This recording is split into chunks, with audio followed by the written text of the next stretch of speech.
दोस्तों नमस्कार। आप सभी के इस मंच पर जिसका नाम मयूर जानी ऑफिशियल है, बहुत बहुत स्वागत है। आज ये बड़ा महत्वपूर्ण एक ये एपिसोड होने वाला है, मैं आपको पहले से बता दूं। और इसमें वो जो हमारी एक चिंता रहती है देश के प्रति, संविधान के प्रति, लोकतंत्र के प्रति, देश के नागरिकों के प्रति, वो चिंता और उस बात पर जो है चिंतन भी होगा, मनन भी होगा। बहुत कुछ कड़वी बातें होने वाली है, मैं आपको बता दूं। तो जो किसी भी पार्टी का झंडा लेके घूम रहे हैं, उनसे मैं अभी से कह देता हूं कि भाई साहब, या तो आप चीनी थोड़ा मुंह में डाल दे, है ना, क्योंकि ये जो बात करने वाले हैं, चाहे वो बीजेपी वाले हों या कांग्रेस वाले हों या आम आदमी पार्टी वाले हो या किसी और पार्टी के समर्थक हो, तो उनके लिए मैं पहले ही इस एपिसोड को शुरू करने से पहले मैं ये डिस्क्लेमर देना चाहता हूं, क्योंकि हमारे लिए कोई पार्टी जो है ना वो सर्वोपरि नहीं है। इस देश का संविधान, इस देश के नागरिक और इस देश का लोकतंत्र जो है वही सर्वोपरि है। हम जो काम करते हैं उसके लिए काम करते हैं। तो जो किसी भी पार्टी के प्रति अपनी निष्ठा रखने वाले लोग हैं, अगर उनको बुरा लगे तो वो या तो हमको माफ करें या ना करें, उनकी मर्जी है, लेकिन बातें कुछ कड़वी होने वाली है। हम सब ने देखा कि हरियाणा और जम्मू कश्मीर का चुनाव हो गया, और आपने कई बार मेरे मुंह से सुना, मैंने भी कार्यक्रम किए, देश में बहुत सारे लोगों ने इस पर बात की कि हरियाणा का चुनाव जो था उसका परिणाम अनअपेक्षित था, अनएक्सपेक्टेड। कोई भी जमीनी तौर पर ऐसा ग्राउंड नहीं था कि भारतीय जनता पार्टी स्पष्ट, मतलब सरकार बनाने के लिए उसको किसी सहारे की भी जरूरत न पड़े और सरकार बना ले, ये स्थिति नहीं थी। फिर भी वहां पे भारतीय जनता पार्टी की सरकार बनी। जम्मू कश्मीर में ऐसे देखा जाए तो इंडिया ब्लॉक जो है उसकी सरकार बनी, लेकिन नेशनल कॉन्फ्रेंस वहां पे हावी रही। कांग्रेस ने वहां सरकार में हिस्सा भी नहीं लिया, और नेशनल कॉन्फ्रेंस की मजबूरी बनने वाली है कि वो मोदी और शाह साहब की धुन पर नाचे, वरना उनके लिए फिर सत्ता को संभाल के बैठना बड़ा मुश्किल होगा। ये जो प्रपंच जो रचा जा रहा है लगातार, वो हो रहा है मशीन और मशीनरी के दुरुपयोग से। लगातार हम डंके की चोट पे कहते हैं। इस देश की जो सिविल सोसाइटी है, जिसमें हम भी थोड़ा बहुत हिस्सा रखते हैं, हमसे जब भी होता है तो हम उसमें पार्टिसिपेट करते हैं, क्योंकि हम पत्रकार हैं, तो हम जो है वो बड़े, हम मतलब एज ए जर्नलिस्ट बड़ा न्यूट्रल चलना पड़ता है, ये जो है वही कहना पड़ता है। तो पूरी तरह से हिस्सा नहीं बन सकते, लेकिन जहां जहां हमको लगता है तो हम कोशिश करते हैं। लेकिन देश की सिविल सोसाइटी भी जो काम कर रही है वो भी इसीलिए काम कर रही है, देश के लोकतंत्र के लिए, देश के संविधान के लिए, देश के नागरिकों के लिए। तो वो लगातार इसमें रिटायर्ड हमारे आईएएस अफसर देव सायम साहब हैं, मोहम्मद प्राचा जी हैं, बहुत सारे और लोग हैं, सब लोग जो प्रबुद्ध लोग हैं इस देश के, जो इस देश की चिंता करने वाले लोग हैं, वो सब मिलके काफी कुछ अरसे से एक प्रयास कर रहे हैं जगाने का, नींद से जगाने का, या तो अगर ढोंग कर रहा है कोई नींद का तो उस ढोंग से बाहर निकालने का, उस पाखंड से बाहर निकालने का। किसको कर रहे हैं? देश के नागरिकों को। मुझे लगता है कि नागरिक कमोवेश समझ चुके हैं। नागरिक जब वोट देने जाते हैं ईवीएम में, तो वो कितना भी प्रपंच हो जाए, 33-35% से ज्यादा वोट ये लोग नहीं ले पाते। अराउंड 65% वोट तो अभी भी जो है सत्ता में बैठे लोगों के खिलाफ ही हो रहा है, वो डाले जा रहे हैं। लेकिन फिर भी अगर जिनको वो 65% वोट डाले जा रहे हैं, अगर वो अपनी जिम्मेदारी अपने उन मतदाताओं के प्रति जो कि इस देश के नागरिक हैं, जो उनको जिताने के लिए पूरी कोशिश कर रहे हैं, लेकिन फिर भी अगर वो लोग जो ये वोट पाते हैं, अगर वो अपनी जिम्मेदारी ठीक से समझ नहीं पा रहे हैं, तो फिर इसका क्या करें? सिविल सोसाइटी इस काम में लगी हुई है, मेरे जैसे पत्रकार जो हैं वो भी इस काम में लगे हुए हैं। और जैसे मैंने शुरुआत में कहा कि अच्छा लगे किसी को या ना लगे, कोई पार्टी का कार्यकर्ता हो और उसको लगे कि हमारी पार्टी को, हमारे सुप्रीम लीडर को ये कैसे ऐसे बोल दिया, तो वैसा अगर देश का भला चाहते हो तो किसी को भी जो सही है वो कहना पड़ेगा, चाहे उसको बुरा लगे या भला लगे, क्योंकि किसी व्यक्ति का भला हमारी नजर में कोई मायने रखता नहीं है। अगर देश का भला होगा तो सबका भला। तो इस पूरे मुद्दे पर आज बात करने के लिए हमने रिटायर्ड आईएएस अफसर चंडीगढ़ जब बना तो उसकी जिनकी देखरेख में बना, जो समय के एडमिनिस्ट्रेटर थे, उसके बाद बहुत सारे पदों पर उन्होंने भारत सरकार में काम किया। ऐसे एम.जी. देवसायम साहब के साथ हमने आज बातचीत करने की सोची है। हमने उनको निमंत्रित किया है, हम उनको हमारे साथ जोड़ रहे हैं और स्वागत कर रहे हैं मयूर जानी ऑफिशियल पर। सर, आप पहली बार हैं तो आपका बहुत बहुत स्वागत।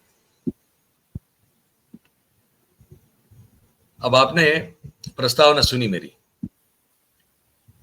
ऐसा क्या हो रहा है सर कि जैसे मैंने कहा कि 35% से ज्यादा वोट तो फिर भी कुछ भी करके भी ये लोग पा नहीं रहे, और मेजोरिटी जो वोट है, लोग हैं, वो इस सत्ता में बैठे लोगों को नहीं चाहते हैं। फिर विपक्ष जो है वो कहां चूक कर रहा है? क्या क्या प्रॉब्लम है कि विपक्ष, चाहे वो कांग्रेस हो और वो राहुल गांधी उनके नेता हो, या और भी कोई भी पार्टी पकड़ ले, हो क्या रहा है आपके हिसाब से? क्योंकि आप लोगों ने एनालाइज भी बहुत सारा किया हुआ है, वो अगर आप बताएं हमारे दर्शकों को, और हम उम्मीद करते हैं कि ये बात हम कर रहे हैं वो उन लोगों तक भी पहुंचे जिनके बारे में हम बात कर रहे हैं। तो सर प्लीज बताएं। थैंक यू, आप मुझे बुलाया आपके चैनल में। आपने जो हरियाणा और जम्मू एंड कश्मीर के बारे में बात की है, उससे महत्वपूर्ण, उससे कुछ महीने पहले जो हुआ था लोकसभा इलेक्शन, हमने वो लोकसभा इलेक्शन को डिटेल में एनालाइज करके रिपोर्ट, एक नहीं है, इसमें 2 रिपोर्ट बनी। एक तो स्पेसिफिकली ये जो स्पाइक ऑफ वोट, मतलब वोटिंग खत्म होने के बाद 8%, 10%, 12% वोट जो है सडनली जंपिंग हो गया है, परसेंटेज जंपिंग हो गया है। अभी तक 4 महीने हो गए, इलेक्शन कमीशन ने एक्सप्लेन नहीं किया। हमारा हक में बुनियादी हक है कि ऐसे कोई शक पैदा हो जाता है, इलेक्शन कमीशन में हम पूछे, इलेक्शन कमीशन जवाब दे। जवाब ठीक तरह से दे दिया तो हम चुप रह जाएंगे। अभी तक जवाब नहीं दिया। 4 करोड़ 65 लाख वोट पोलिंग खत्म होने के बाद इन्होंने इंक्रीज किया, काउंटिंग के पहले। काउंटिंग भी इन्होंने 2 महीने के करीब मशीन को अंदर रखा हुआ था, 2 महीने मशीन को अंदर रखा हुआ था। ये क्या इलेक्शन सिस्टम है? आप मशीन में डालो और 2 महीने अंदर रखो और अपना मर्जी से परसेंटेज दो, और जितना मर्जी अपना एडिशनल 5 करोड़ के करीब वोट ले आओ, और उसका कोई एक्सप्लेनेशन नहीं है। एक्सप्लेनेशन नहीं दिया, इसलिए हमने ये कंक्लूजन किया है कि ये तो 80 सीट के करीब इन्हें चोरी की है। बिल्कुल, चोरी तो अपोजिशन से की है। अब जैसे कहते हैं ना 65% वाला, उनसे किए हैं। अभी तक जवाब नहीं है। फिर हरियाणा में हुआ है और जे.एंड.के में हुआ है, वो भी हमने एनालाइज करके दे दिया है। तो मेरे कहने का मतलब, तो इतना, मेरे तो कई साल का एक्सपीरियंस है। मैं तो 1972 में पहले इलेक्शन करवाया असेंबली का, फिर पार्लियामेंट का इलेक्शन करवाया, रिटर्निंग ऑफिसर था, उससे हम चल रहा हूँ। तो हमारा जो जैसे लोग का ये कंक्लूजन है कि हिंदुस्तान का पॉलिटिकल पार्टीज या इलेक्शन कमीशन का इलेक्शन का मतलब ही समझ में नहीं आ रहा है जी। उनको definition of election is totally different, definition of democracy is totally different. Election commission समझता है वो हुक्म दे देंगे, वो मैनुअल इश्यू कर देंगे, वो हैंडबुक इश्यू कर देंगे अंग्रेजी में और ये में, और उसमें ये लिखेंगे, वो लिखेंगे, वो लिखेंगे, एडमिनिस्ट्रेटिव प्रोसीजर, ये प्रोसीजर, वो प्रोसीजर सारे लिख लेंगे, लोगों को हुक्म दे देंगे। कॉन्स्टिट्यूशन उनको पावर दे रखा है। ये इलेक्शन जो है फ्री एंड फेयर हो जाएगा, नहीं होगा, नहीं होगा। और ये इलेक्शन जो है वो समझते हैं इलेक्शन तो ऑफिसर्स इलेक्शन कमीशन के लिए है, वो अपना रूटीन में अपना हुक्म दे देंगे, अपना डेट फिक्स कर देंगे। लोग लाइक जैसे गोट है, शीप है, जैसे खड़ा हो जाएगा क्यू में, जाके बटन दबाएंगे, घर जाए बस। लोगों को तो इतना ही ड्यूटी है, क्यू में जाके खड़ा हो जाओ, बटन दबाओ, जाओ घर। उसके बाद जो मर्जी होगा, जो इलेक्शन रिजल्ट होगा, उसका कोई पूछने का अधिकार नहीं। ये इलेक्शन कमीशन का विचार है, ना पॉलिटिकल पार्टीज का विचार है। हम 420 करके बकवास करके लोगों को प्रॉमिस करके ये करके वो करके पैसा खर्च करके ये करके वो करके बकवास करके लोगों से वोट डलवा देंगे वोट डलवा देंगे। गैम्बल गैम्बल, जीत गया तो जीत गया, नहीं जीत गया जीत गया, नहीं जीत गया तो अपना मिनिस्टर बन जाएंगे, ये बन जाएंगे वो बन जाएंगे, पदवी में आ जाएंगे, नहीं जीत गया तो फिर अपना धंधा चलते रहेंगे। डेमोक्रेसी के बारे में, पीपल्स मैंडेट के बारे में इतना ही विचार नहीं है। अगर विचार होता हमारा सवाल को जवाब देते। वो कहते हैं पब्लिक का तो कोई रोल ही नहीं है, पब्लिक तो कुछ भी नहीं है। ये हमने उनको देखा है, वो उनका FAQ में लिखा हुआ है, उसको लेकर के सुप्रीम कोर्ट में उनको एफिडेविट दिया है, उसमें लिखा है वो पेपर बैलेट का और EVM का कंपैरिजन किया है, कहते हैं बहुत आसान है EVM का वोटिंग वो पेपर बैलेट में बड़ा मुश्किल है, खोल के देखना पड़ रहा है, कैंडिडेट का नाम देखना पड़ रहा है, सिंबल देखना पड़ रहा है, उसमें स्टैम्प लगाना पड़ रहा है, वो बड़ा दिक्कत हो रहा है। आम आदमी तो बहुत तकलीफ हो रहा है, मगर EVM में कुछ नहीं है, यूं आवाज सुनता है, बटन दबा जाओ। They have ridiculed the concept of democracy. Ridicule the concept of democracy. The Chief Election Commissioner, election commissioners. Political parties made democracy a joke. वो जाके बकवासें करेंगे, ये करेंगे वो करेंगे, ये करेंगे और लोगों का जो है आके वोट डालो, अगर उसके बाद कोई फिक्र नहीं है, उसके बाद वोट डाला गिनती हो गई, गिनती में वो उनका मनमानी से गिनती कर लेंगे, इलेक्शन डिक्लेयर कर देंगे, उसके बाद जीत गया तो जैसे लॉटरी मिल गया है, लॉटरी जीत गया तो है गया लग गया, लॉटरी था अगले बार देखेंगे पैसा तो है। तो हमारा जैसे लोगों का दुख ये है, हमारा बारे में हम जो पॉलिटिकल पार्टी सिस्टम तो हाईली डिफेक्टिव सिस्टम है। मैं आपको लोगों को साफ कहना चाहता हूं, हिंदुस्तान का सिस्टम पॉलिटिकल पार्टी सिस्टम नहीं है। कॉन्स्टिट्यूशन में पॉलिटिकल पार्टीज में एक लफ्ज नहीं लिखा, बिकॉज मैं इसलिए आपको इतना अथॉरिटी बोल रहा हूं कि मैं तो इमरजेंसी के टाइम में जयप्रकाश नारायण मेरे प्रेसिडेंट था। जयप्रकाश नारायण को सेकंड महात्मा गांधी बोलते हैं। वो तो इलेक्शन में तो बहुत इंटरेस्ट लेते थे, बड़ा टॉप लेवल इंटेलेक्चुअल है। उनसे मेरा काफी साफ वो used to be quite young man. उन्हें सारे कॉन्स्टिट्यूशनल फ्रेमर्स को उनके साथ जवाहरलाल नेहरू, अपना अंबेडकर वगैरह के साथ वो इंटरेक्ट किया था। वो तो उन्होंने साफ कह दिया, India is not a political system, political party system नहीं है, इट्स ए पार्टीलेस डेमोक्रेसी। इंडिया जो है पार्टीलेस डेमोक्रेसी है, इसलिए तो कॉन्स्टिट्यूशन में पॉलिटिकल पार्टी का लफ्ज नहीं लिखा।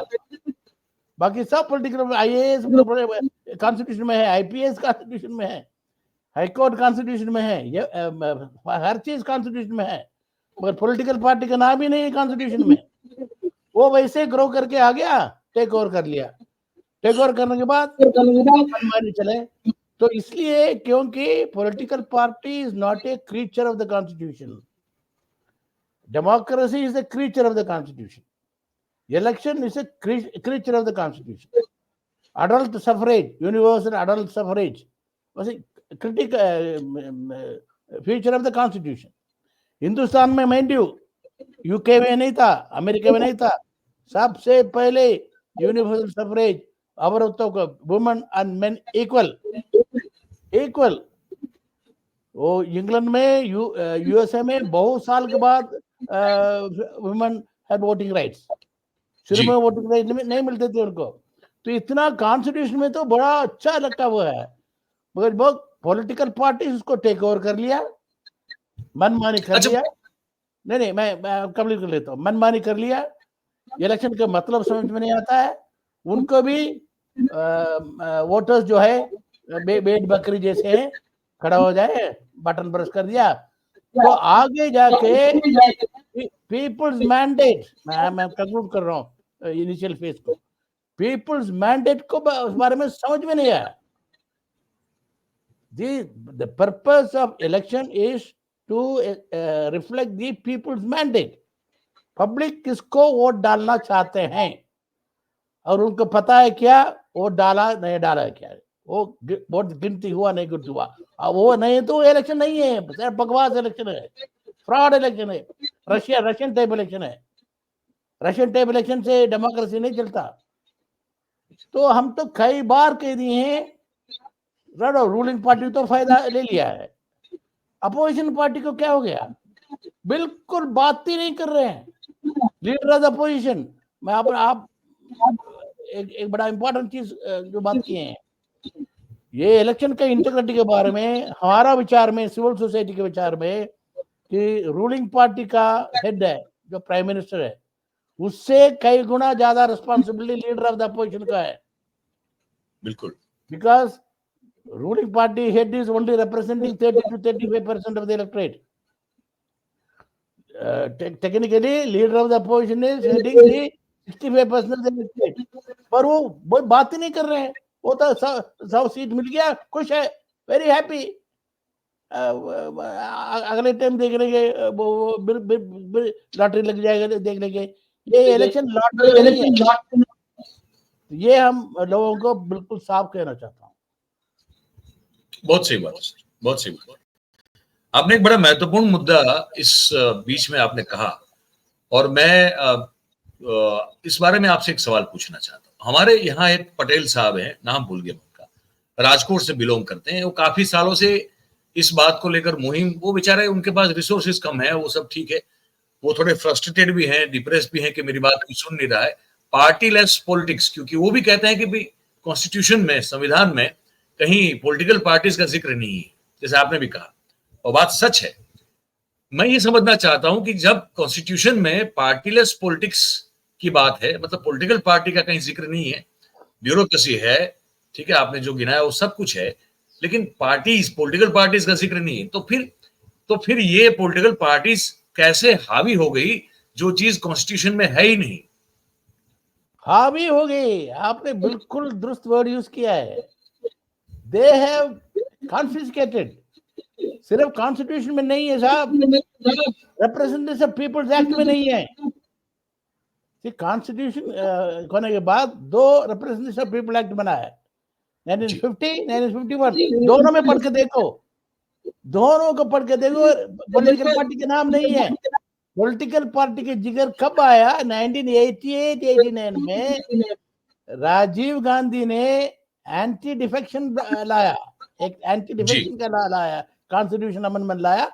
फर्स्ट टाइम पॉलिटिकल पार्टीज का नाम रिप्रेजेंटेटिव पीपल में एक्ट में आया। समझ लीजिए 1950 से लेके 19, मतलब नॉट ओनली कॉन्स्टिट्यूशन में नहीं है, तो इसलिए तो ये दंडागिरी चल रहा है ना। तो मैं ये कह रहा हूँ, पॉलिटिकल पार्टीज को डेमोक्रेसी का अर्थ ही समझ में नहीं आया है। They have not understood. मैं बताता हूँ, मैं एक स्टेप और जाता हूँ। महात्मा गांधी फ्रीडम का उन्होंने जो देश पिता सब कहते हैं, सब मान रहे नहीं, उस टाइम तो इंडियन नेशनल कांग्रेस था और सब लोग इंडियन नेशनल कांग्रेस में थे, और मॉरल लीडर अपना जयप्रकाश, अपना महात्मा गांधी था, और भी लोग थे, बड़े टॉप लीडर्स थे, कई विचाराधीन धारा के लोग थे, कांग्रेस राइट विंग लोग थे, लेफ्ट विंग लोग थे, मिडिल विंग लोग थे, ये सारे चीज थे। तो फ्रीडम उनका ऑब्जेक्टिव था, कॉमन ऑब्जेक्टिव, तो फ्रीडम ले लिया है। 47 में जब फ्रीडम आ गया है, तो महात्मा गांधी ने क्या कहा, कांग्रेस को कहा डिसबैंड करो, ये तुम्हारा आइडियोलॉजी बेस्ड आउटफिट नहीं है, फ्रीडम के लिए हम लड़े हैं, तुम्हारे पास पॉलिटिकल आइडियोलॉजी होनी चाहिए, इकोनॉमिक आइडियोलॉजी होना चाहिए, सोशल आइडियोलॉजी होना चाहिए, एनवायरमेंटल आइडियोलॉजी होना चाहिए, सारे आइडियोलॉजी होना चाहिए। ये आइडियोलॉजी लेकर के ये पार्टी बनाओ, फिर इलेक्शन में जाओ। कांग्रेस नहीं किया है। कांग्रेस ने महात्मा गांधी का नाम लेके, फ्रीडम का नाम लेके, और लोगों से वोट लेकर के वो 50-60 साल चला दिया। वो तब वो होता, ये तो राइट विंग पार्टी था, ये फैसिस्ट पार्टी तुम्हारा आरएसएस, वो भी ग्रो कर रहे थे। वो तो फ्रीडम को, इंडिपेंडेंस को अगेंस्ट थे, खिलाफ थे, ब्रिटिश के साथ मिल करके काम कर रहे थे।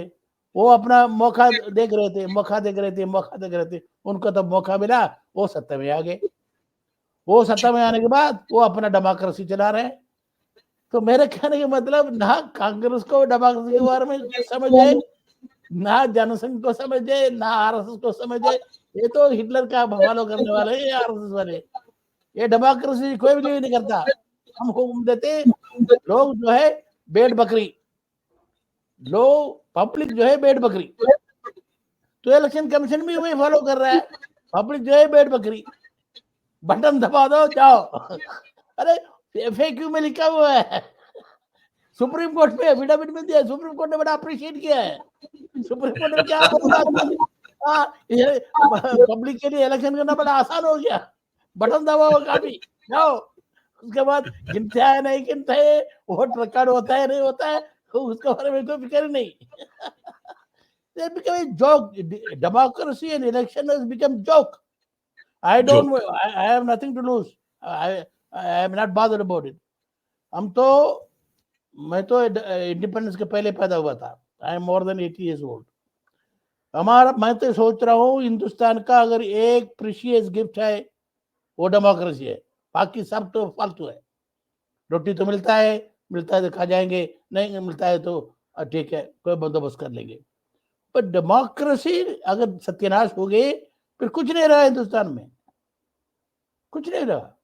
ये रियलाइज नहीं हो रहा है कि खास तौर पर अपोजिशन पॉलिटिकल पार्टी, क्योंकि उनको समझ में, डेमोक्रेसी के बारे में समझ में नहीं आ रहा है। यही तो प्रॉब्लम है। सर मैं ये समझना चाहता हूं, जब आप ये कहते हैं, और मैं भी देख रहा हूं, हम देख रहे हैं सब लोग, कि ये जो हमारे मन में जो एक चिंता है, ये जो सवाल उठ रहे हैं, हम जो खुल के इतना विरोध कर रहे हैं, ऑपोजिशंस क्यों इस बारे में बात नहीं कर रही है कि भाई हाँ, ये है मशीनरी का उपयोग, दुरुपयोग है, ये मशीन उपयोग है, ये ऐसे वोट नहीं बढ़ सकते। हम सबके सामने चीजें हैं। मैं तो आपको आपके हिसाब से ऑपोजिशन पार्टीज जो हैं क्यों इस बारे में चुप बैठी हुई? मैंने आपको बता दिया ना, हमने तो पूरा कोशिश की है, टॉप लेवल तक पहुंचाया है। हमने आपको बताया ना, अपोजिशन कहते हैं ये लॉटरी है। पॉलिटिकल पार्टीज, पॉलिटिशियन समझते हैं इलेक्शन लॉटरी है, जीत गया, हार गया दोबारा देख लेंगे, उसके बारे में दोबारा रिटर्न करके देखने की जरूरत नहीं है। समझे कि नहीं? लॉटरी में जीत गया ना। लोकसभा में इलेक्शन देखो, पिछली 2 लॉटरी में 2014 में, 2019 में कांग्रेस पार्टी को 50 सीट के करीब मिला, नहीं 50-60 के करीब मिला था ना। इस बार 100 मिल गया, वो बड़ा खुशी हो गया, बहुत खुशी हो गई, लॉटरी मिल गया, 100 मिल गया। उनको समझ में नहीं आया कि पब्लिक का मैंडेट क्या था। 10 साल के बाद एंटी इनकम्बेंसी था, लोग चेंज करना चाहते थे। क्योंकि मुझे याद है 1977 में इमरजेंसी में इंदिरा गांधी बड़ा पावरफुल थी, 77 में इलेक्शन हुआ है तो काफी पावरफुल थे, बांग्लादेश वॉर जीता, ये जीता, वो जीता, फिर भी 77 में लोग मन बनाया इंदिरा गांधी को निकालो, जिसने डेमोक्रेसी को वो ये डैमेज किया है, डिस्ट्रॉय किया है, निकाल के फेंक दिया। Because election free and fair था। तो इसलिए ये 2024 में भी पब्लिक का मूड तो चेंज करने के लिए था, 10 साल के बाद नहीं किया। तो अपोजिशन ये नहीं कर रहे, वो तो लॉटरी समझ रहे हैं, मिल गया। मैं हमसे देख रहे हैं ना इलेक्शन कैसे लड़ते हैं ये लोग। तो लॉटरी मिल गया ठीक है, लॉटरी नहीं मिला अगली बार देखेंगे।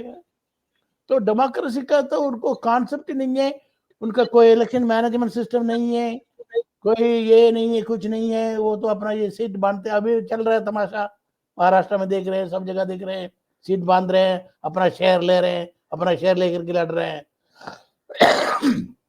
पब्लिक का मैंडेट क्या है उसके बारे में कोई फिक्र ही नहीं है, उसके बारे में डिस्कशन नहीं है। That's the problem. पर मैं ये समझना चाहता हूं हमारे दर्शकों के लिए भी कि इतने बेवकूफ तो ये लोग नहीं हो सकते ना कि पब्लिक का मूड क्या है, पब्लिक क्या चाहती है, और उसके बावजूद भी जब वो परिणाम सामने नजर ना आए और उसके बावजूद भी ये लोग जो हैं अगर चुप बैठे रहें, तो ये क्या विपक्ष के द्वारा, ओपोजिशन के द्वारा भी पब्लिक की भावनाओं का द्रोह नहीं है क्या? अगर आप पब्लिक को चुनना चाहती है और आप लॉटरी समझ के अगर अगर चुपचाप बैठ जाते हैं, तो ये तो फिर एक तरह से गद्दारी हुई पब्लिक के भावनाओं के प्रति विपक्ष के वही द्वारा। तो ये तो कह रहे हो ना, ये पॉलिटिकल सिस्टम तो बिल्कुल, ये तो कोई कॉन्सेप्ट ही नहीं है, कोई आइडियोलॉजी नहीं है। आप देखो डिफेक्शन कैसे चल रहा है। मैं 2-3 तमाशबीन हो गया है। सवेरे एक पार्टी में है, बीजेपी में है एक आदमी, ओके, टिकट नहीं मिला। वो अभी कर्नाटक में को है, अभी ये असेंबली इलेक्शन में हुआ है। सवेरे उनको कह दिया बीजेपी वालों ने, तुम्हारा जो है टिकट नहीं दे रहे हैं। सीधा गया कांग्रेस ऑफिस, वो हार लगाया, उसको कांग्रेस बना दिया, हाथ में टिकट दे दिया और टिकट लेकर के जाके नॉमिनेशन फाइल कर दिया। ये तमाशा, ये मैंने कर्नाटक में देखा जब बैंगलोर में मैं रहता हूँ। हरियाणा में एक तमाशा देखा, हरियाणा में बड़ा इंटरेस्टिंग तमाशा देखा।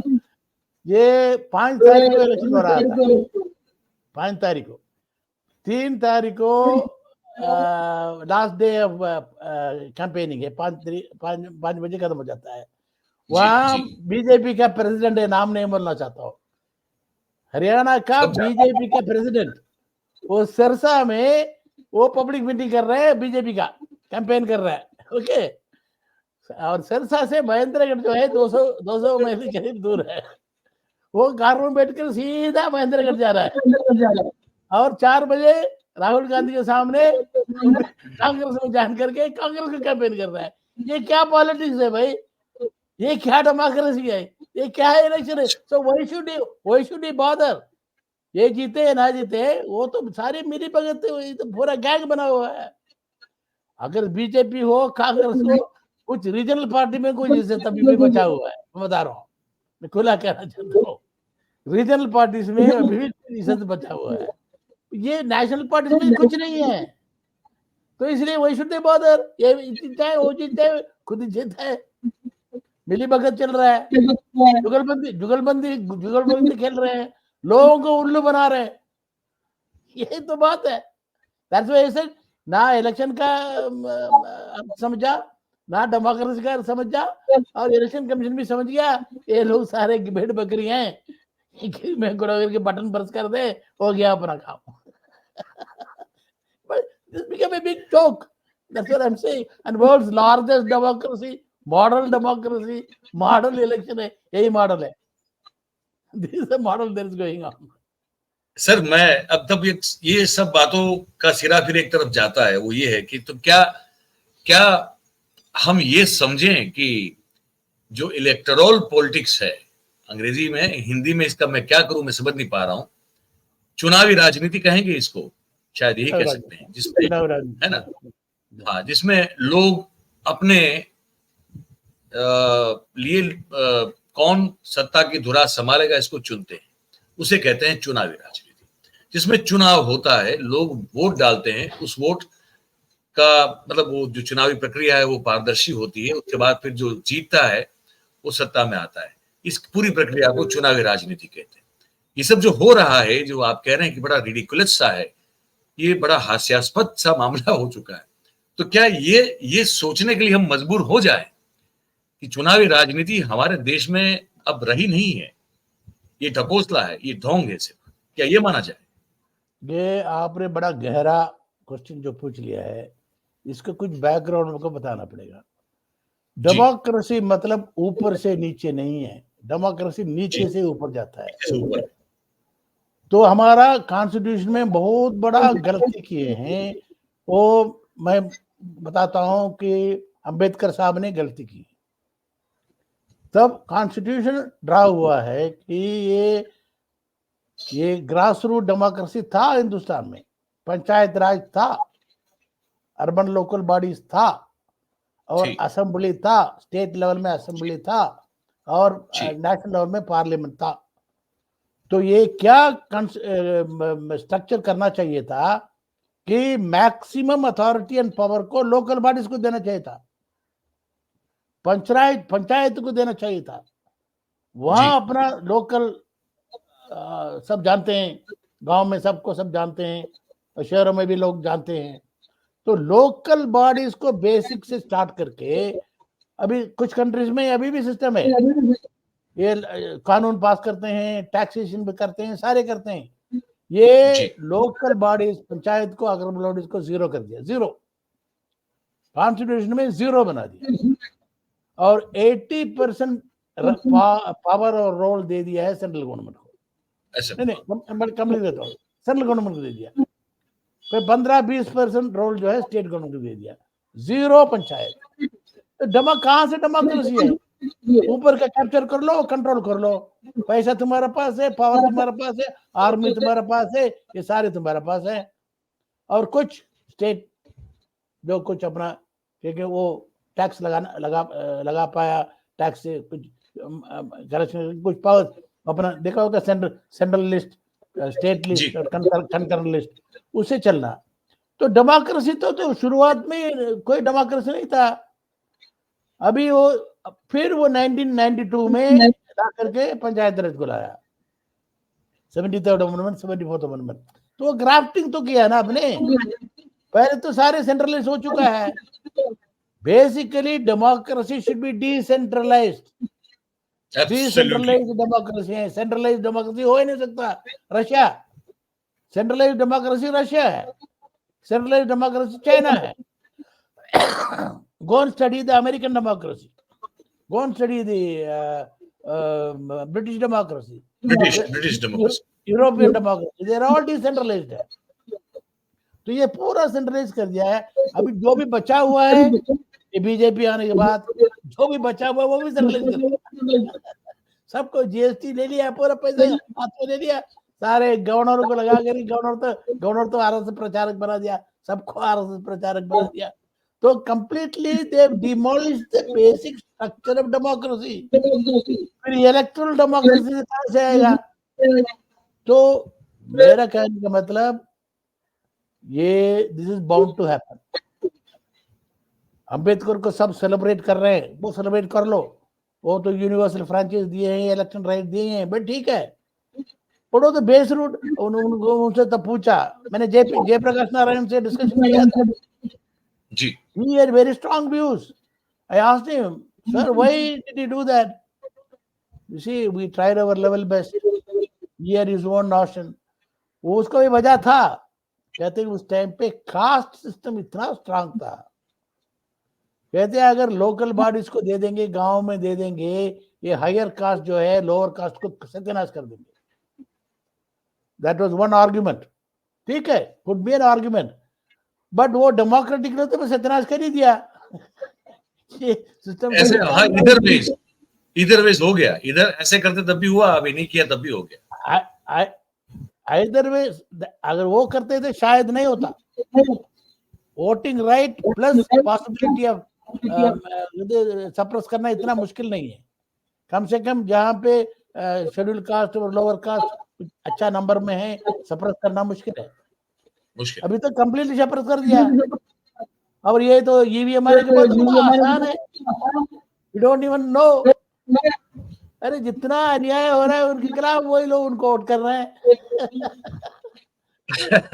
अच्छा सर, मुझे एक चीज समझनी है, आप लोग तो लड़े हैं सुप्रीम कोर्ट में, आपने फाइट किया हुआ है, मुझे ये समझ में नहीं आता, इतने सारे स्ट्रॉन्ग एविडेंसेस आप लोगों ने प्रस्तुत किए कि कैसे ईवीएम एक मजाक बन के रह गया इस लोकतंत्र की पूरी प्रक्रिया में। सुप्रीम कोर्ट को ये दिखा क्यों नहीं? मतलब कौन सा चश्मा पहना था तो ये सब दिख नहीं पाया? सुप्रीम कोर्ट ये मजाक है ये?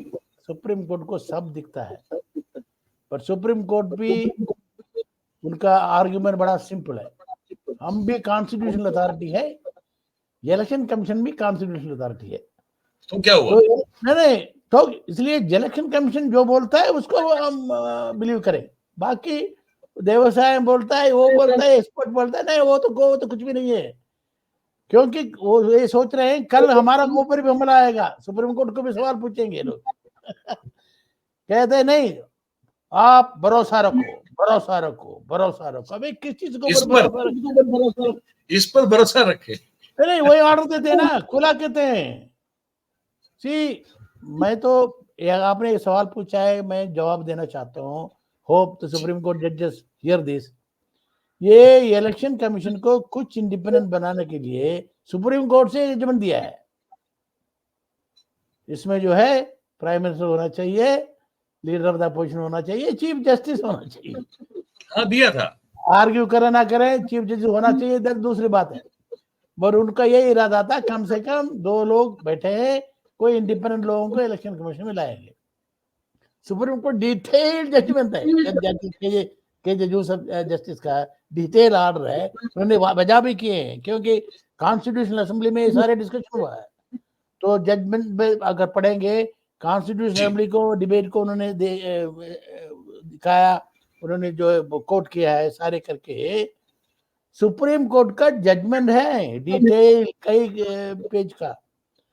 और ये क्या कर रहे हैं, जा उठा के चीफ जस्टिस को भेज दिया, उठा के फेंक दिया और इलेक्शन कमीशन बना दिया। और इलेक्शन कमीशन में इलेक्शन के 1 हफ्ते पहले एक इलेक्शन कमीशन को सेंड करके भाग गया। 2 आदमी को उठा अंदर लाया, पता नहीं कहां से लाया। इलेक्शन के पहले दिन और एक आदमी राजकुमार, वो खुद पता नहीं कैसे व्हाट टाइप आदमी है, राजीव कुमार, वो तो रोज ईवीएम को पूजा कर रहा है। ईवीएम को पूजा करने वाला चीफ इलेक्शन कमिश्नर जो है, ईवीएम को पूजा करने वाला वो चला कर गए और ईवीएम का वो इलेक्शन कमीशन बना दिया, डिक्लेयर कर दिया। और वो उसी के पॉइंट को ऊपर सुप्रीम कोर्ट में जा रहे, देखिए साहब ये क्या हुआ। नहीं, इसमें हम जजमेंट नहीं देंगे। खुद ही सुप्रीम कोर्ट ऑर्डर को तमाशा बना, खुद ही सुप्रीम कोर्ट को उठा करके वो केस पेपर बास्केट में फेंका और उसको सुप्रीम कोर्ट कहते हैं नहीं, हम मान लेंगे। और कहते हैं उसी इलेक्शन कमीशन को भरोसा करो, उसी इलेक्शन को भरोसा करो। अरे what do they think they are? People are a bunch of fools. Institution में जो बैठे हैं, बड़े बड़े बिल्डिंग्स में बैठे हैं, इंपीरियल रॉयल्टी में बैठे हैं लोग, जो है सब बेट बकरी बन गया। आई एम सॉरी, ये बड़ा कंट्री है, इसलिए बांग्लादेश जैसे नहीं चल रहा है। अगर बांग्लादेश की हालत भी हो सकता है यहाँ पे, क्योंकि बहुत सही कहा, क्योंकि अब लोगों को तो लग रहा है, देश के नागरिकों को तो लग ही रहा है कि हमने जो मैंडेट दिया वो तो दिख नहीं रहा है। अचानक से जो है कोई जादूगर जो है वो जादू का पिटारा खोलता है और रिजल्ट बदल जाता है। हरियाणा में तो कहाँ जश्न मना, लोग थोड़ी सड़कों पे उतरे। एक पॉइंट बता रहा हूँ, हम एक और साइड में क्लोजली वॉच करते हैं। हर पॉलिसी, वेदर हिंदुस्तान का डोमेस्टिक इंडस्ट्रियल पॉलिसी है, इकोनॉमिक पॉलिसी है, और हिंदुस्तान का फॉरेन पॉलिसी है, अदानी सेंटर्ड, अदानी को जो फायदा होगा वो पॉलिसी। मैंडेट कौन दिया पता नहीं, I don't know who gave the mandate, is Adani mandate. At least ये लोगों का मैंडेट नहीं है, लोगों का मैंडेट नहीं है हर चीज में। अभी भी वो परसों अभी हिंदी चीनी बाय चल रहा है। हाँ, चल रहा है। एक मैंने पोस्टिंग देखा था, सितंबर 4 तारीख को अदानी ने एक बहुत बड़ा कंपनी चाइना में फॉर्म किया है, वो कंपनी फॉर्म किया अदानी ने। हाँ। और सुब्रमण्य स्वामी का मैंने वो इंटरव्यू देखा कल परसों, अपना नीलू व्यास का, वो तो खुला कहता है सीक्रेट सरेंडर, इसे सीक्रेट सरेंडर है। सुब्रमण्य स्वामी इज ए नॉलेजेबल पर्सन, वो वैसे नहीं बात करता है वो। तो ये किसका मैंडेट है, कहां से मैंडेट आया? एंड हमारा जो नाराज ये है कि रूलिंग पार्टी के खिलाफ हमारा नाराज नहीं है। बिल्कुल, रूलिंग पार्टी जो करना चाहते हैं करते हैं, पावर को ग्रैब करना चाहते हैं, but opposition, particularly leader of the opposition, has totally and miserably failed. ये सिविल सोसाइटी का डिसीजन है। बहुत जल्दी हम इसके बारे में एक स्टेटमेंट इश्यू करेंगे। ये बहुत अच्छी बात है सर। और आपने जिस जिक्र किया, तो मैं जो मेरे पास भी मैसेज आया है, ये मैं दर्शकों को पढ़ के सुना दूं कि भाई ये अदानी एनर्जी रिसोर्सेज करके शंघाई में चाइना के एक कंपनी जो है वो बताया जा रहा है कि एस्टैब्लिश हुई है। लोकेशन इसका शंघाई चाइना है, और इनकॉर्पोरेशन डेट जो है, जब कंपनी बनती है ना, जो एक्नॉलेज होती है कि हाँ अब आप कंपनी बन चुके हैं, तो इनकॉर्पोरेट कहते हैं इसको, इनकॉर्पोरेशन। तो इनकॉर्पोरेशन डेट जो है वो सितंबर 2024 है। Yeah. और पेरेंट कंपनी इसकी बताई जा रही है Adani Global PTE in bracket AGPTE, a subsidiary of Adani Enterprise Limited in bracket AEL. और इसकी सर्विसेज क्या होंगी, ये क्या सेवाएं देगी शंघाई में रह के, चाइना में?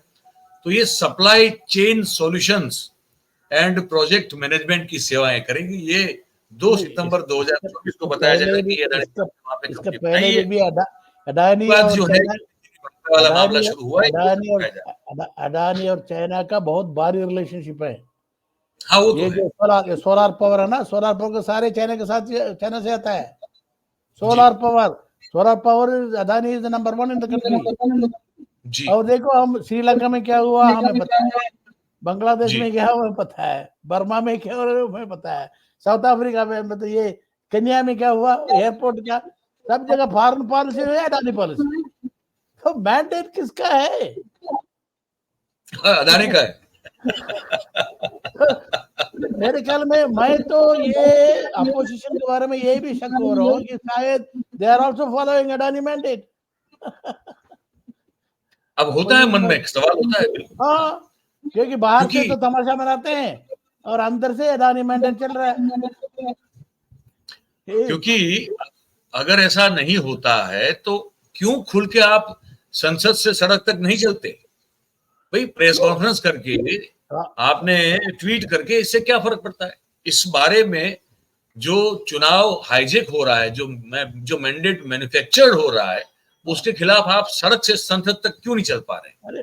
क्यों इसको एक मुद्दा नहीं बना रहे? इलेक्शन कमीशन को पेटिशन कर रहे हैं, इलेक्शन कमीशन को पेटिशन कर रहे हैं, इलेक्शन कमीशन को पेटिशन कर रहे हैं। वो खत लिखते हैं, वो खत लेटर डिप्लोमेसी लगी हुई है जयराम रमेश साहब। कितनी बार लिखोगे? कितने बार लिखोगे? खुद कैसे बेइज्जती करोगे? Peoples mandate, what have you done? कहते नहीं करेंगे।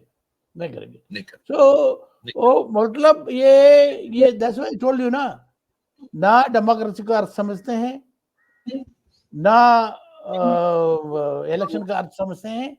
लॉटरी है, ठीक है, जो पावर में हमें कुछ शेयर मिल जाए हम पावर में रह जाएंगे। Democracy is very happy. India का सिस्टम, इलेक्शन सिस्टम बहुत खूबसूरत मैनुअल्स हैं, खूबसूरत हैंडबुक है, खूबसूरत सारी चीज है। ये इलेक्शन सिस्टम बहुत बढ़िया हो गया, बहुत बढ़िया हो गया। अंदर क्या हो रहा है उसके बारे में कोई फिक्र नहीं। This is the tragedy. बिल्कुल सर।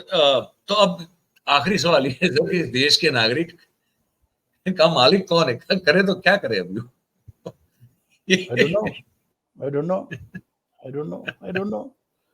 रडरलेस हो गया, कंप्लीटली रडरलेस हो गया।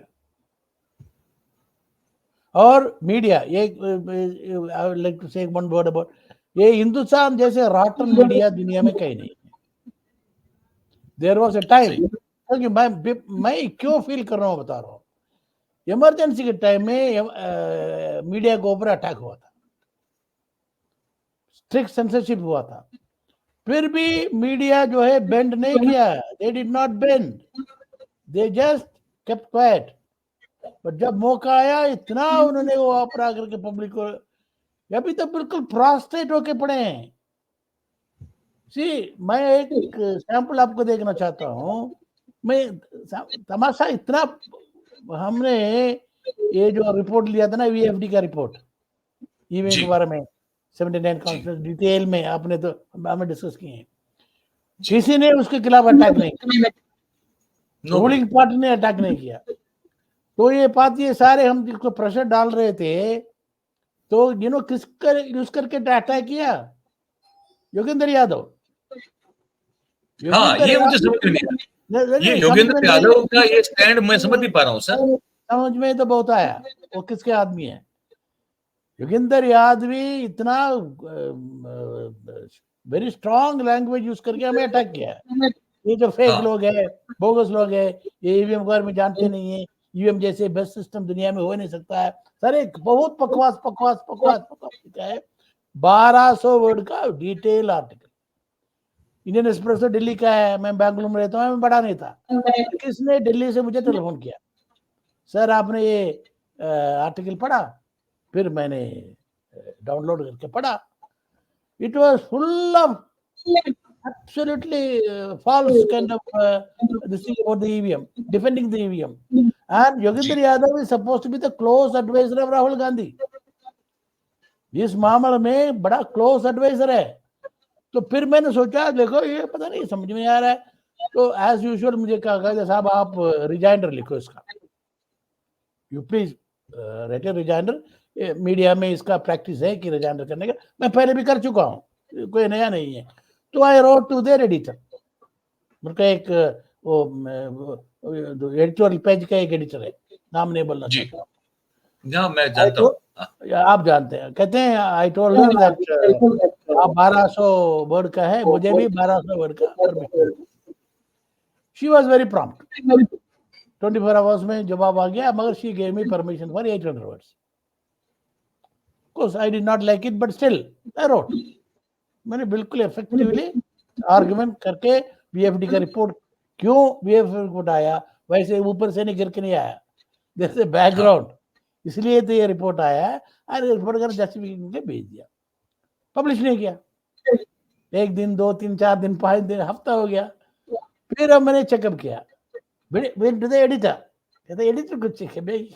Somebody else, I don't want to mention name, I don't know the editor.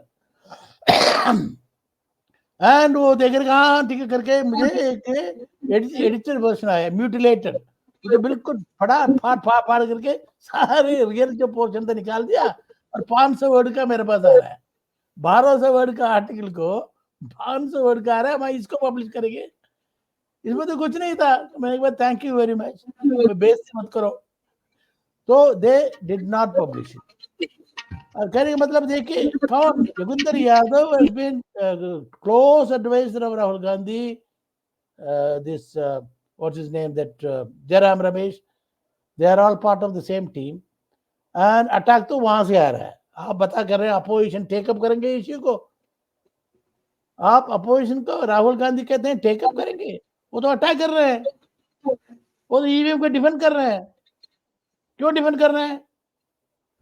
जरूर मिली भगत होगा। टुडे 75-80% ऑफ द पीपल अगर रेफरेंडम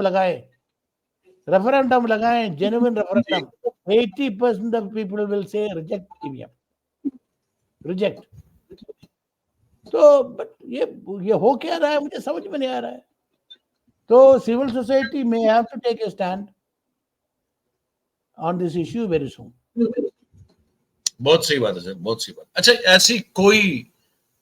ऐसा कोई पॉइंट, बिंदु, ऐसा कोई मुद्दा जो इस पूरी बातचीत में मुझसे चूक गया हो, मैं पूछना रह गया हो मुझसे, पर आप कुछ कहना चाहते हो तो वो कुछ अगर हो तो प्लीज आप कहें, फिर हम लोग कंक्लूड करें। मैंने कंक्लूड ये करना चाहता हूँ, देखिए हिंदुस्तान का डेमोक्रेसी के बारे में ये जोक मत समझें मेहरबानी करके।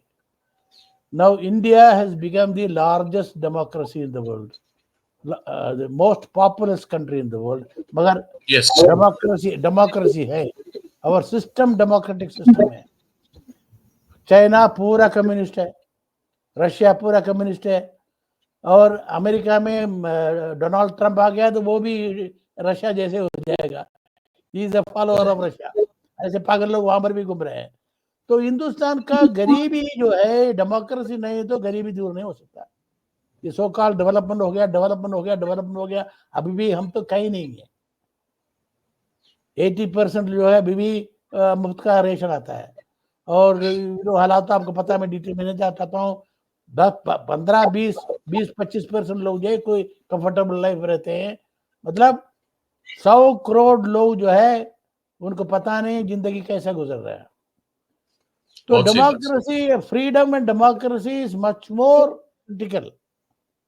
अगर मैं जैसे इलेक्शन ये चल रहा है, ये तो डेमोक्रेसी तो तमाशा बना दिया है। तो वैसे ही इलेक्शन सिस्टम में बहुत डिफेक्टिव है, बहुत defective. First pass post system कि 20-25% वोट मिल गया तो आप पावर में आ जाए, 75% जो है जनरल में जाए। Okay, already it's highly defective. Proportional system में बात कर रहे हैं और सिस्टम में बात कर रहे हैं, वो नहीं हो रहा है। और इसी सिस्टम के अंदर ही अगर मैनिपुलेट करेंगे तो फिर क्या होगा? अगर 5% मैनिपुलेट कर 10-15% वोट लेकर के रूल करेंगे, हम we are representing the whole country, representing what? तो मगर जिम्मेवारी ज्यादा अपोजिशन को है। ये अपोजिशन अगर जिम्मेवारी नहीं दिखाएंगे, अपोजिशन जो है बिल्कुल बगैर एड्रेस हो जाएगा। अगर पब्लिक अगर अपोजिशन के खिलाफ ये कैंपेन शुरू कर देंगे तो अपोजिशन तो कहीं नहीं रहेगा। रूलिंग पार्टी तो कम से कम रूलिंग एस्टेब्लिशमेंट है, मगर now public civil society is move to rise against opposition party, that much I can tell you. That's what आप ये कह रहे हैं कि civil society will be moving against opposition stand, opposition parties and particularly the leader of the opposition, because see ये ruling party जो है betray नहीं किया है लोगों को, वो तो सत्ता में है, सत्ता में चला रहे हैं। हमारा लोगों को भरोसा था अपोजिशन के ऊपर, बिट्रेयल अपोजिशन ने किए हैं। तो betrayal is what is important. Indian public has been betrayed, civil society has been betrayed, not by the ruling party, by the opposition. This point I want to drive. बहुत बड़ी बात कही आपने sir. बहुत बहुत शुक्रिया करूंगा, बहुत बहुत धन्यवाद करूंगा आपका, आपने वक्त निकाला। और मैं दर्शकों से भी कहूंगा कि ये बातचीत जो है पूरी सुने इसको। इसमें वो जो बातचीत, जो मुद्दों पर बातचीत हुई है, वो हम सब के लिए बहुत जरूरी है। सुनना, समझना और उस पर सोचना बहुत जरूरी है। सर बहुत बहुत धन्यवाद, थैंक यू वेरी मच। ऐसे ही मैं आपको निमंत्रित जब मौका मिलेगा तो करूंगा। उम्मीद करता हूं कि आप आएंगे और बातचीत करेंगे। Thank you sir, thank you very much, thank you very much. तो दोस्तों ये देव साहब साहब थे। वीडियो है लंबा, पर ये देश की जो समस्या खड़ी हुई है हमारे सामने, उस समस्या के सामने तो ये कुछ है ही नहीं। इसकी जो लंबाई है वीडियो की, वो कुछ नहीं है। आपने अगर ये पूरी बातचीत सुनी हो तो आपको समझ में आना चाहिए कि मजाक बन के रह चुका है चुनावी राजनीति वाला मामला, जिसको इलेक्ट्रोल पॉलिटिक्स कहते हैं। मजाक बन के रह चुका है बेसिकली ऑपोजिशन का स्टैंड भी।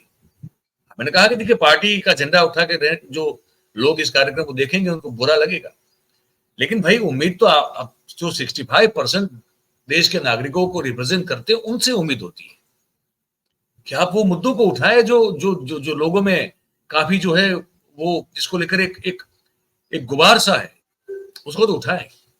उस पर आप कुछ बोल नहीं रहे। राहुल गांधी जी बहुत अच्छा काम करते हैं बहुत सारे मामलों में, मैं उनको काफी क्लोजली ऑब्जर्व कर रहा हूं। देश के लोगों के छोटे लोग जो हैं, कोई जहां कोई नेता जाके मिलता नहीं, वहां जाके मिल रहे हैं। बार्बर शॉप पे चले गए, कभी किसी मोची की दुकान पे चले जाते हैं, वो एक कनेक्ट बना रहे हैं लोगों के साथ अपना। लेकिन क्या वो काफी है? क्योंकि ये देश में, जैसे कहा देव साहब ने, कि चुनाव आए दिन आते रहते हैं, और चुनाव लड़ना और उसको ठीक से जीतना और लोगों के मैंडेट के हिसाब से उसका परिणाम आए वो सुनिश्चित करना भी तो बहुत जरूरी है। और अगर ऑपोजिशन वो नहीं कर रहा है तो देव साहब कह रहे हैं कि सिविल सोसाइटी का मानना है कि the country has been betrayed by the oppositions. सत्ता में बैठे लोग तो कर ही रहे हैं, वो तो कैसे भी करके चिपक के रहेंगे, वो छोड़ेंगे नहीं। लेकिन जब मैंडेट उनके खिलाफ हो और ऑपोजिशन चुप बैठा रहे तो फिर वो बिट्रेयल है towards the countryman by the opposition. और मैं भी जो है इस बात को, मुझे लगता है कि मैं इससे सहमत हूं। तो बुरा लगा हो किसी को तो माफ कीजिएगा, लेकिन बात कड़वी है, कड़वी करनी पड़ेगी। ये बताना हमारा जिम्मा था, हमने आपको बताया। अब आपकी बारी है। आपको ये बातचीत अगर जो भी लगी हो आपको, इसको देख के सुन के जो भी मन में ख्याल आया हो, आप लिख के हमको कमेंट करके जरूर से बताइएगा। अगर बातचीत आपको लगा हो कि काम की है, जरूरी थी, पसंद आई, तो इस वीडियो को लाइक कीजिए। इसकी लिंक को आप हो सके उतना शेयर कीजिए ताकि ये बात और लोगों तक पहुंचे, आप सबके समर्थन और सहयोग से। और ये चैनल आप ही का है, आप इसको सब्सक्राइब करें अगर अब तक नहीं किया, और कर लिया तो बहुत अच्छी बात है। भाई साहब, बहन जी, अपने आसपास के लोगों से करवाएं। बहुत बहुत धन्यवाद करेंगे आप सभी का जो कि इस कार्यक्रम में हमारे साथ जुड़े। Thank you very much. नमस्कार।